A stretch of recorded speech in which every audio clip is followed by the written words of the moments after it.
ऐसा होता है, जब आप क्रोध में होते हैं तब सब कुछ हार चुके होते हैं, सब कुछ खो चुके होते हैं, आप बिखर चुके होते हैं, फिर आप अपने को जैसे तैसे बटोर रहे होते हैं, आप बड़ी हिम्मत से आप इकट्ठा करते हैं अपने आप को। क्रोध के बाद फिर आपका विवेक, आपका कोई आत्म संतुलन बनता है, आपका विवेक जगता है, आप में कोई एक सद्विचार, आध्यात्मिक विचार, कहीं आप में फिर क्षमा की भावना, या फिर आप में पश्चाताप या प्रायश्चित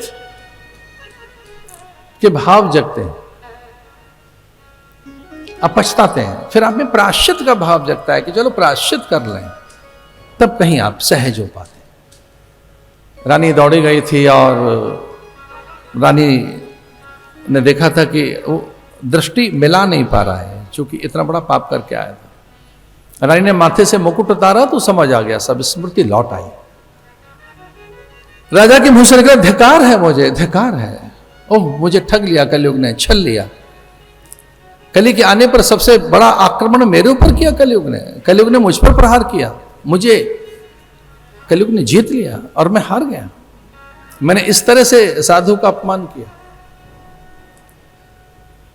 और जब वो इस तरह से धर्म का अपमान कर रहे थे कि मैं सर्वतंत्र स्वतंत्र हूं, मुझसे बड़ा कोई नहीं है, और ऐसा था जब हमारे यहां राजा बनता था तब राजा खड़े होकर कहता था, राजा जब मस्तक पर मुकुट आ जाए राजा के हाथ में राजदंड, राजवस्त्र, राजमुद्रिका, जब उसे राजा बना दिया जाता था, और उस समय के धर्म गुरु, कुल गुरु, राजगुरु, बड़े श्रेष्ठी, साहूकार, सामंत स्वस्ति वाचन करते हुए ब्राह्मण संत सत्पुरुषों से आशीर्वाद दे रहे होते थे, और वो बार बार उसे कहते थे, अब आप समर्थ हैं, स्वामी हैं, हमारा नेतृत्व करिए, आपके वशीभूत रहेंगे, आपके वर्चस्व को, नेतृत्व को, स्वामित्व को हम स्वीकार करेंगे। तो राजा पूछता था, मैं क्या हो गया? बोले आप राजा हो गए? और राजा माने कौन? तो ध्यान से सुनना, राजा माने कौन? कि जो सर्वतंत्र स्वतंत्र है। राजा माने कौन? तो एक नई बात सुनना, वो गलती नहीं करेगा।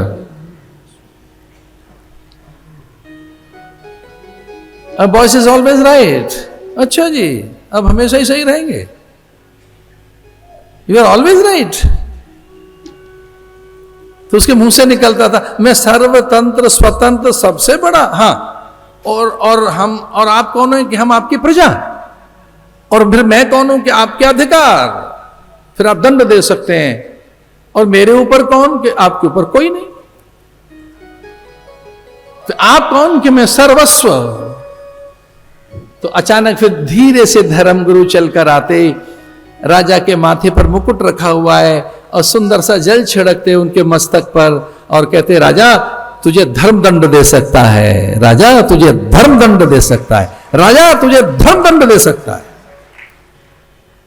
ये कब देगा धर्म दंड? जब राजा से चूक होगी। मेरे साथ बोलिए, प्रकृतिम त्वाम नियोक्षति। अगर किसी के दंड से बच गए हो तो प्रकृति के दंड से नहीं बच पाओगे। आपको क्या लगता है कि आपकी सब बातें किसी ने नहीं देखी? प्रकृति ने देखी है, सूरज ने देखी है, चांद ने देखी है, हवाओं को पता है, दिशाओं को पता है। भले पर्दा करके कुछ कर लिया हो, स्विच ऑफ करके अंधेरे में कुछ कर लिया हो, पता तो है, प्रकृति को पता है। प्रकृति में त्वाम नियोक्षति, प्रकृति को पता है। प्रकृति दंड देगी, यम दंड देगा।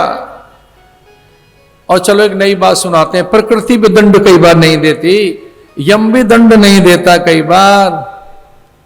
आत्मदंड से बच नहीं पाओगे, अपनी ग्लानि से दूर हो नहीं पाओगे।